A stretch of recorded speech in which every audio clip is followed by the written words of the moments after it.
Un encuentro con su palabra, porque secase la hierba, marchitase la flor, mas la palabra de Dios permanece para siempre. Con ustedes, el doctor José Ricardo Arias Quintero.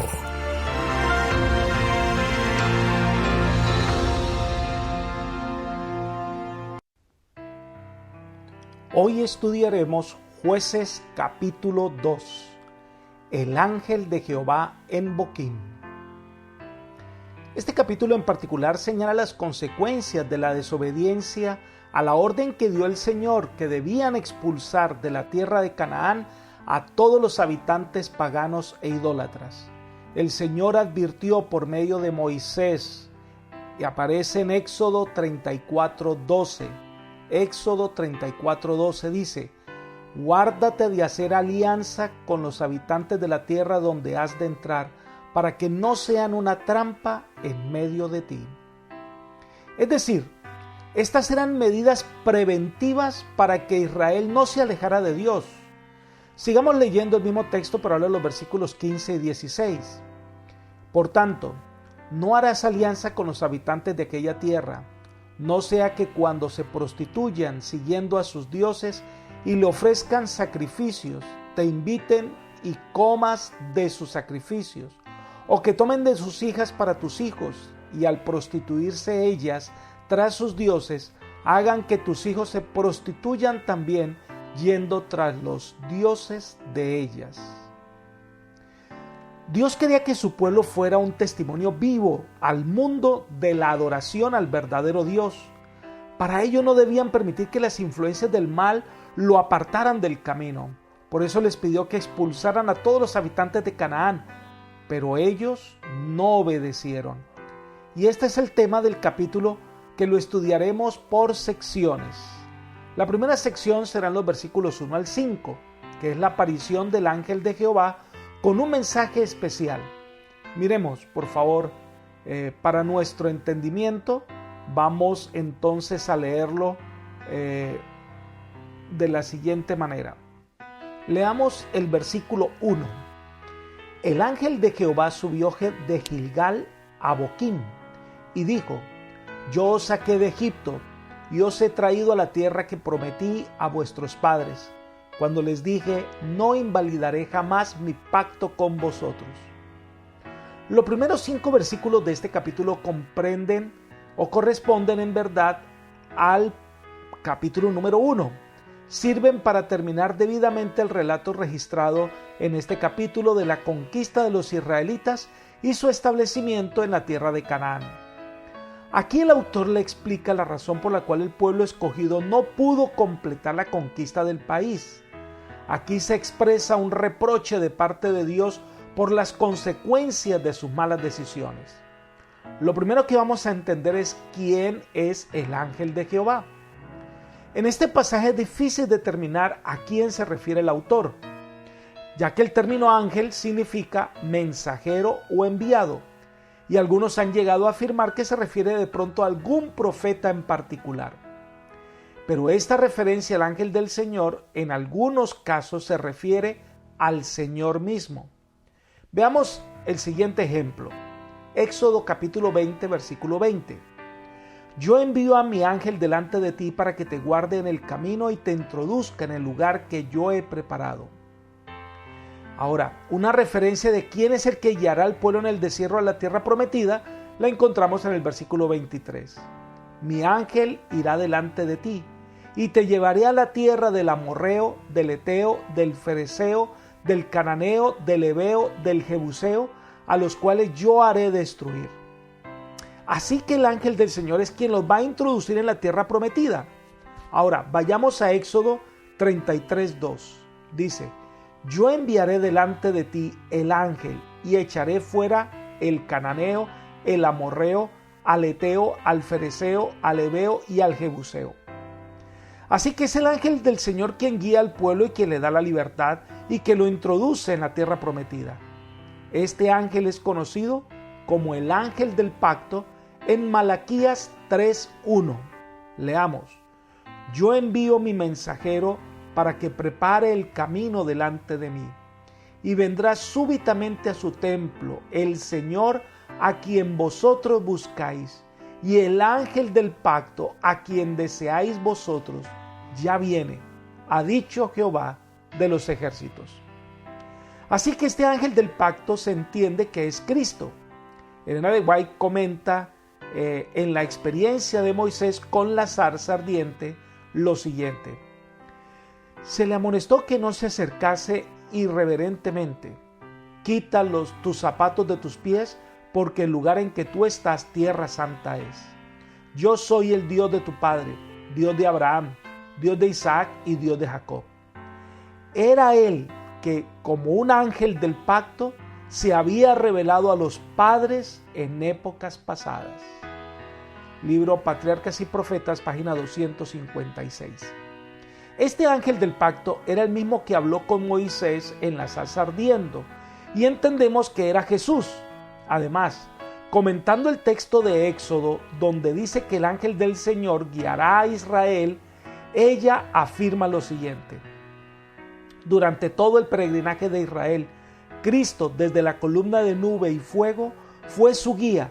Mientras tenían símbolos que señalaban al Salvador que vendría, también tenían un Salvador presente, que daba mandamientos al pueblo por medio de Moisés y que les fue presentado como el único medio de bendición.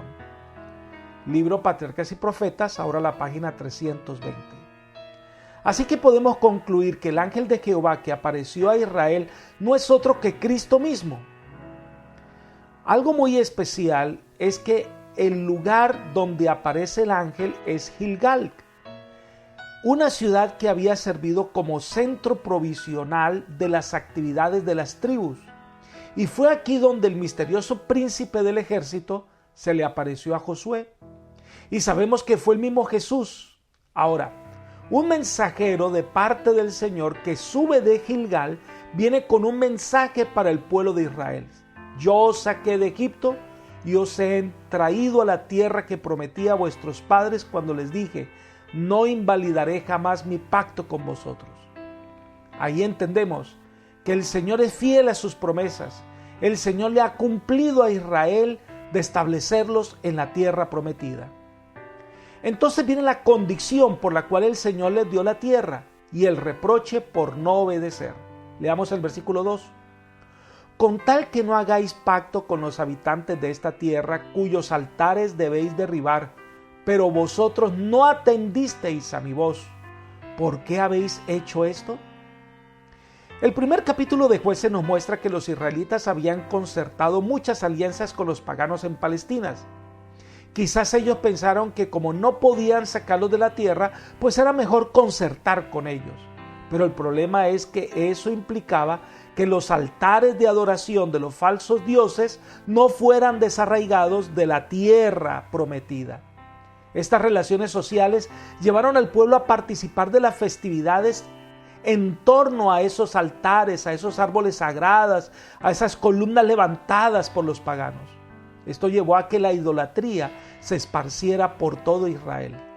Entonces el ángel pregunta: ¿por qué habéis hecho esto? Dios había hecho muchas cosas en favor de esta nación para librarlos de la esclavitud egipcia y entregarles la tierra prometida a Abraham. Pero ahora se mostraba que no eran fieles al Señor. Su ingratitud era evidente en la apostasía religiosa.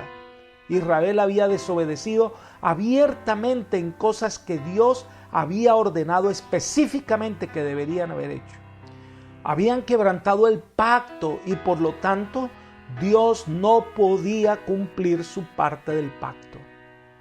Sigamos con el versículo 3. Por tanto yo también digo: no los echaré delante de vosotros, sino que serán azotes para vuestros costados y sus dioses os serán tropezadero. Dios les había advertido previamente. Leamos en Números 33:55 lo siguiente: pero si no echáis a los habitantes del país de delante de vosotros, sucederá que los que de ellos dejéis serán como aguijones en vuestros ojos y como espinas en vuestros costados, y os afligirán en la tierra sobre la que vais a habitar. Y también, por medio de Josué, se lanzó una advertencia muy clara. Vayamos a Josué, capítulo 23, versículo 13. Sabed que Jehová vuestro Dios no seguirá expulsando ante vosotros a estas naciones, sino que os serán como lazo, trampa y azote para vuestros costados, y espina para vuestros ojos, hasta que desaparezcáis de esta buena tierra que Jehová vuestro Dios os ha dado. Dios no iba a hacer la tarea que ellos debían haber hecho, así que Dios retiraría las promesas condicionales que había hecho, y como resultado la adoración a esas deidades paganas daría como resultado una gran corrupción, lo que causaría la ruina nacional. El no expulsar a las naciones paganas de su territorio llevaba consigo su propio castigo. Esto es una tremenda lección para nosotros. Cuando Dios nos ha dado instrucciones sobre lo que debemos hacer y no lo hacemos, desobedeciendo su voz, las consecuencias son claras y a veces Dios solo deja que suframos los resultados de nuestras decisiones. Y algo más, Dios nunca hará lo que nosotros debemos hacer. Cada uno tiene el deber de usar su voluntad en hacer lo que es correcto. Volvamos a Jueces capítulo 2 y sigamos el relato en los versículos 4 y 5. Cuando el ángel de Jehová terminó de hablar, todos los hijos de Israel alzaron la voz y lloraron. Por eso llamaron a aquel lugar Boquim, y allí ofrecieron sacrificios a Jehová. El severo reproche dado por el mensajero de Dios hizo que la gente prorrumpiera en llanto. Eran lágrimas de vergüenza y un arrepentimiento, pero que fue parcialmente efectivo.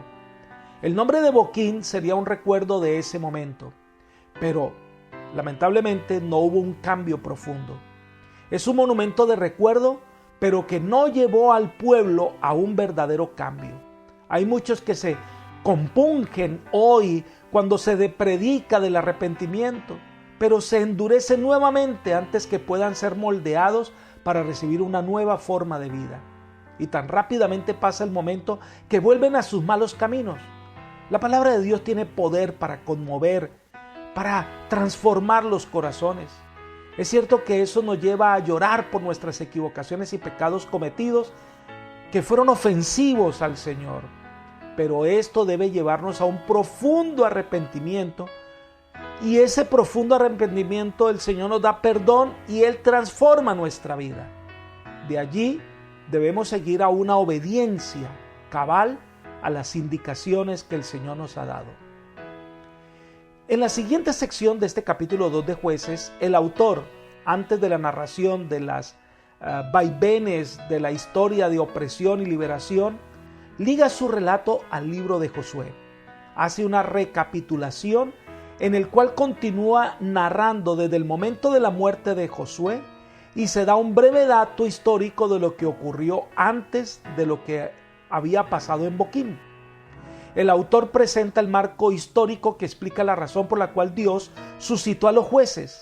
Aquí se presenta nuevamente el tema principal del libro de Jueces: mostrar la forma en que los periodos de opresión seguidos de liberación ocurrieron como resultado de los esfuerzos divinos por hacer de Israel para que volviera de la idolatría a la obediencia leal a Dios y a su ley.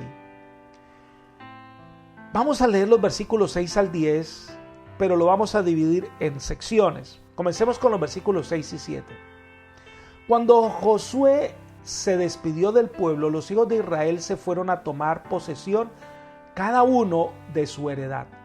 El pueblo había servido a Jehová todo el tiempo que vivió Josué, y también mientras vivieron los ancianos que sobrevivieron a Josué, los cuales habían sido testigos de todas las grandes obras que Jehová había hecho en favor de Israel.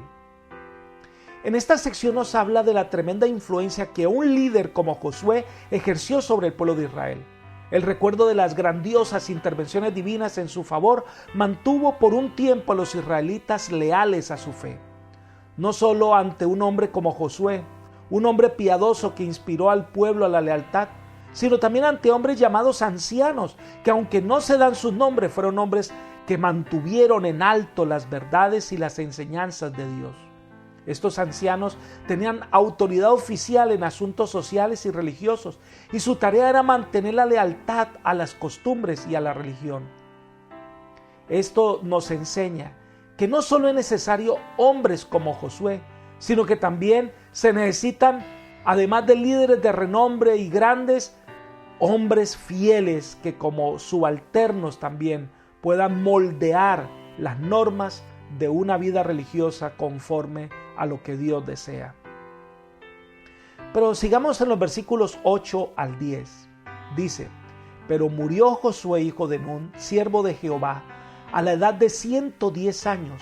Lo sepultaron en su heredad en Timnat Será, en los montes de Efraín, al norte del monte Gaas. Y murió después también toda aquella generación, por lo que la generación que se levantó después no conocía a Jehová, ni la obra que él había hecho por Israel. Estos versículos complementan lo anterior. Explica que Josué murió y fue sepultado, y aquellos que estuvieron a su lado, aquellos ancianos que fueron testigos de las maravillosas obras de Dios, también murieron. Y entonces se levantó una generación que no conocía a Jehová. Esta era la generación que se había criado en la tierra de Canaán, sujeta a las influencias corruptoras del trato social y religioso con la gente idólatra del país. Ellos estaban cosechando lo que sus padres sembraron al permitir que estas naciones vivieran entre ellos. Ellos no conocieron por experiencia las portentosas obras de Dios, y a causa de las influencias corruptas del ambiente en que vivían, no habían desarrollado firmeza e independencia de carácter. Al morir Josué y estos grandes líderes, la nueva generación tropezó y cayó porque no tenían un fundamento religioso fuerte. Esta nueva generación no sigue el ejemplo de sus líderes. Era una generación que vivía en el hoy y se olvidó la manera en que el Señor los guió en el pasado. Se olvidaron del pacto. Esto es una lección importante para la nueva generación que se está levantando hoy. Si no tienen verdadero fundamento en la fe, van a caer. Y es hora que esta generación de jóvenes haga de Cristo su baluarte y su guía. Entonces, la última sección de este capítulo son los versículos 11 al 23 y describe los resultados que vinieron al levantarse esta nueva generación que no conocía a Jehová. Leamos los versículos 11 al 13. Dice: después los hijos de Israel hicieron lo malo ante los ojos de Jehová y sirvieron a los Baales. Dejaron a Jehová, el Dios de sus padres, que los había sacado de la tierra de Egipto, y se fueron tras otros dioses, los dioses de los pueblos que estaban en sus alrededores, y los adoraron, provocando la ira de Jehová. Dejaron a Jehová y adoraron a Baal y a Astarot. Al dejar a Jehová, quedaron a merced de la adoración a los dioses falsos. Adoraron a Baal, que era el dios de la fertilidad agrícola, y se creía que él proporcionaba la lluvia y que su poder vitalizador hacía crecer las plantas y a los animales. En muchas partes Baal llegó a ser un nombre genérico que incluía a todos los dioses falsos. Dice que también adoraron a Astarot, o conocida también como Astarte. Era la diosa del amor sexual, de la maternidad y la fecundidad. También se la presenta como la diosa de la guerra y de la caza. Israel no solo se sumergió en la idolatría, sino que le dio la espalda al verdadero Dios. El pecado de Israel no solo consistió en haberse apartado de Dios, al que habían prometido adorar, sino también en haber mostrado una vil ingratitud por su liberación de la atroz servidumbre que habían sufrido en Egipto. De esa servidumbre nunca se podrían haber librado por su propio poder. Debían adoración al verdadero Dios, por lo que Él era y por lo que Él había hecho. Sus obras en favor de su pueblo le daban el derecho a la lealtad de éste. Pero, lamentablemente, ellos siguieron adorando a dioses de los pueblos paganos. Entonces viene el resultado de apartarse de Dios. Veamos los versículos 14 y 15. Se encendió entonces contra Israel el furor de Jehová, quien los entregó en manos de salteadores, que los despojaron y los vendió en manos de sus enemigos de alrededor, a los cuales no pudieron ya hacerles frente. Por doquiera que salían, la mano de Jehová estaba contra ellos para mal, como Jehová había dicho y se lo había jurado, y se vieron en gran aflicción. Después de que el pueblo toma decisiones equivocadas, Dios aparta su protección de Israel y entonces queda a merced de las naciones enemigas, desprotegido y fácilmente cae en manos de hombres malos. Incluso cuando sale la batalla es derrotado. Es decir, cuando salían a guerrear o iniciaban una campaña militar, eran vencidos porque Dios ya no estaba con ellos. La victoria de los israelitas podría haberse interpretado como una señal de que Dios aprobaba su conducta pecaminosa y solo habría servido para confirmar y endurecer su apostasía. Esta fue una de las razones por las cuales Dios permitió que los pueblos paganos vencieran y castigaran así a su pueblo desobediente. Pero en todo esto, los propósitos de Dios eran saludables. Sus castigos eran correctivos y tenían el propósito de que los israelitas se convirtieran de nuevo. Ahora, el autor nos dice cuál es la razón por la cual Dios levantaba a los jueces. Leamos los versículos 16 y 17. Jehová levantó jueces que los libraba de manos de quienes los despojaban, pero tampoco oyeron a sus jueces, sino que fueron tras dioses ajenos, a los cuales adoraron. Se apartaron pronto del camino en que anduvieron sus padres, que obedecían a los mandamientos de Jehová. Ellos no hicieron así. El nombre de jueces, por su experiencia, llega a ser un sinónimo de libertador. Después que el pueblo de Israel experimentaba ese castigo divino, Dios le daba un respiro o un descanso levantando a estos paladines o dirigentes que hacían frente a situaciones especiales y con la autoridad otorgada por el cielo expulsaban a sus opresores. Pero la conclusión es que este pueblo tampoco siguió el ejemplo de estos jueces. Las derrotas que sufrieron entre sus enemigos y la opresión no sirvieron para enseñar al pueblo hebreo que debían obedecer al Señor. En su esfuerzo por salvarlo, Dios permitió el accionar de hombres malos para levantar a un juez que llamara al pueblo a buscar a Dios y a través de él librar al pueblo del castigo. Pero el pueblo no aprendió y volvían a hacer lo mismo. Esto se explica en los versículos 18 y 19. Cuando Jehová le levantaba jueces, Jehová estaba con el juez y los libraba de manos de los enemigos mientras vivía aquel juez, porque Jehová era movido a misericordia al oírlos gemir por causa de quienes los oprimían y afligían. Pero acontecía que al morir el juez, ellos volvían a corromperse, más aún que sus padres, siguiendo a dioses ajenos para servirlos e inclinándose delante de ellos. No se apartaban de sus obras ni de su obstinado camino. Entendemos entonces que Dios permitía que fuesen castigados para su propio bien. Cuando ese castigo producía los efectos deseados, la misericordia de Dios hacía surgir a alguien que pudiera libertar a los oprimidos. Dios deseaba que el sufrimiento produjese un cambio en la conducta. Cuando se lograba ese propósito, se eliminaba o mitigaba la opresión. Esto estaba totalmente de acuerdo con su propósito original.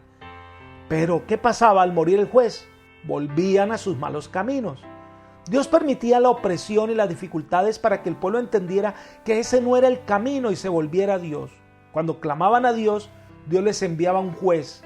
Mostraba cuán dispuesto estaba Dios de perdonar y restaurar. El resultado debía ser que el pueblo reconociera su falta, se arrepintiera de corazón y siguiera fiel al Señor. Pero la historia muestra lo contrario. Al morir el juez, ellos volvían a la idolatría.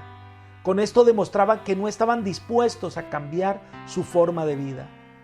Recuerden, el pecado es atractivo y el único que puede vencer ese poder que tiene el pecado en nosotros es Cristo. Pero debemos estar dispuestos a abandonar el pecado, a abandonar la maldad. De lo contrario, el efecto será el mismo. El Señor nos liberará. Pasa el tiempo y entonces, ¿qué sucede con nosotros? Solamente el poder de Dios nos libera, pero nosotros debemos también dejar de acariciar el pecado. Y finalmente llegamos a la conclusión de este relato en los versículos 20 al 23. Se encendió pues la ira de Jehová contra Israel y dijo: por cuanto este pueblo traspasa mi pacto que ordené a sus padres y no obedece a mi voz, tampoco yo volveré más a expulsar de delante de ellos a ninguna de las naciones que dejó Josué cuando murió.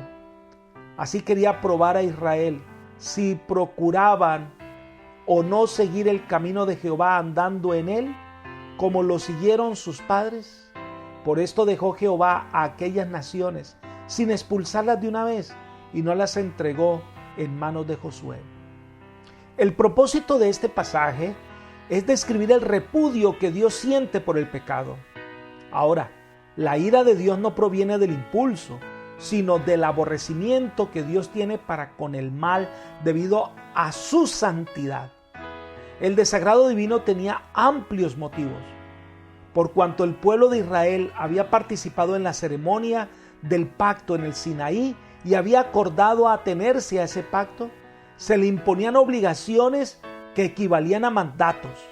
La obligación específica que tan plenamente el Señor les pidió que debían obedecer era lo que prohibía el culto de cualquier otro Dios.